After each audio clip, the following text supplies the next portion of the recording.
There's no feeling more intense than starting over.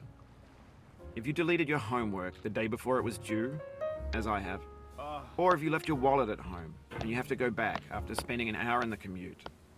If you won some money at the casino and then put all your winnings on red but it came up black. If you got your best shirt dry cleaned before a wedding and then immediately dropped food on it. If you won an argument with a friend and then later discovered that they just returned to their original view. Starting over is harder than starting up. If you're not ready for that, like if you've already had a bad day, then what you're about to go through might be too much. Feel free to go away and come back. I'll be here. Alright, thanks for coming with me on this trip. I'll understand if you have to take a break at any point. Just find a safe place to stop and quit the game. And don't worry, I'll save your progress, always, even your mistakes. This game is a homage to a free game that came out in 2002, titled Sexy Hiking. The author of that game was Jazuo, a mysterious Czech designer who was known at the time as the father of B games. And B games are rough assemblages of found objects. Designers slap them together very quickly and freely, and they're often too rough and unfriendly to gain much of a following. They're built more for the joy of building them than as polished products. In a certain way, Sexy Hiking is the perfect embodiment of a B game. It's built almost entirely out of found and recycled parts, and it's one of the most unusual and unfriendly games of its time. In it, your task is simply to drag yourself up a mountain with a hammer. And that act of climbing, in the digital world or in real life, has certain essential properties that give the game its flavor. No amount of forward progress is guaranteed. Some cliffs are too sheer or too slippery. And the player is constantly, unremittingly in danger of falling and losing everything. Anyway, when you start Sexy Hiking, you're standing next to this dead tree that blocks the way to the entire rest of the game. It might take you an hour to get over that tree, and a lot of people never got past it. You prod and you poke at it, exploring the limits of your reach and your strength, trying to find a way up and over. And there's a sense of truth in that lack of compromise. Most obstacles in video game worlds are fake. You can be completely confident in your ability to get through them once you have the correct method or the correct equipment or just by spending enough time. In that sense, every pixelated obstacle in Sexy Hiking is real. The obstacles in Sexy Hiking are unyielding, and that makes the game uniquely frustrating.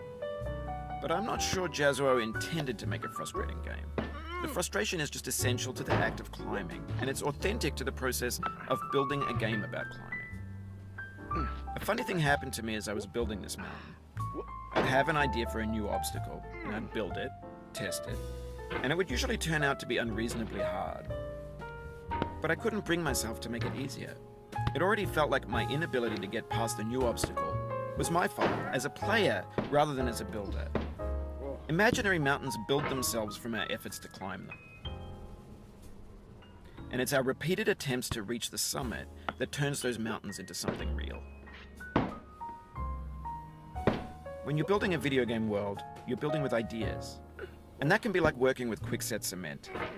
You mold your ideas into a certain shape that can be played with, and in the process of playing with them, they begin to harden and set until they're immutable, like rock. And at that point, you can't change the world. Not without breaking it into pieces and starting fresh with new ideas.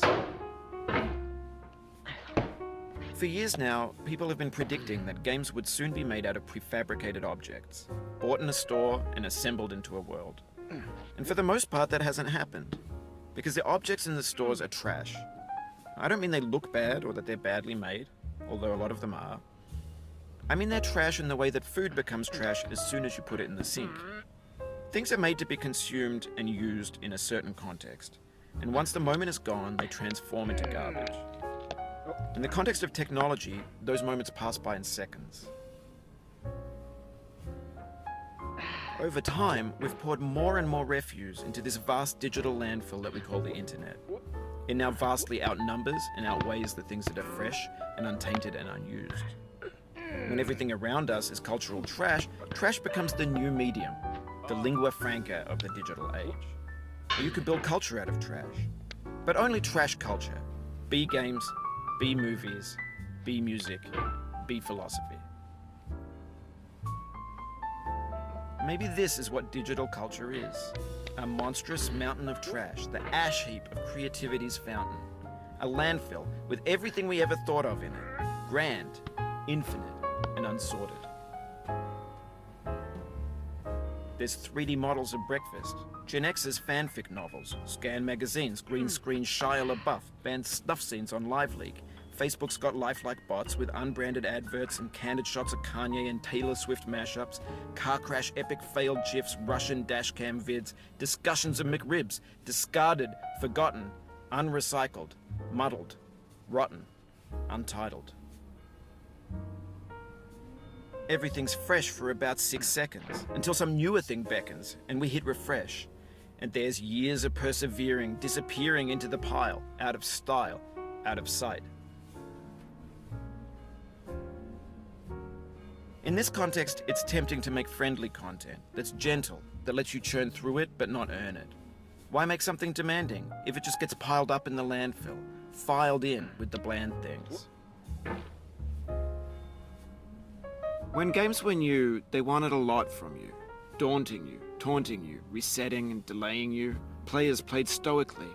Now everyone's turned off by that. They want to burn through it quickly, a quick fix for the fickle, some tricks for the clicks of the feckless.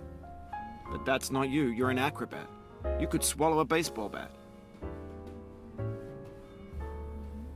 Now I know, most likely you're watching this on YouTube or Twitch, while some dude with 10 million views does it for you. Like a baby bird being fed chewed up food. That's culture too. But on the off chance that you're playing this, what I'm saying is, trash is disposable, but maybe it doesn't have to be approachable. What's the feeling like? Are you stressed? I guess you don't hate it if you got this far. Feeling frustrated? It's underrated. An orange is sweet, juicy fruit locked inside a bitter peel. That's not how I feel about a challenge. I only want the bitterness. It's coffee.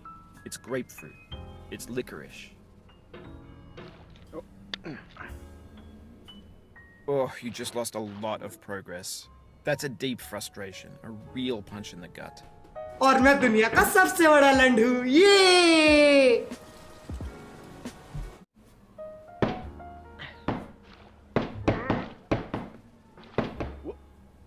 Oof. Yeah, Sorry. do just what I do, and I hope you let me in, yeah.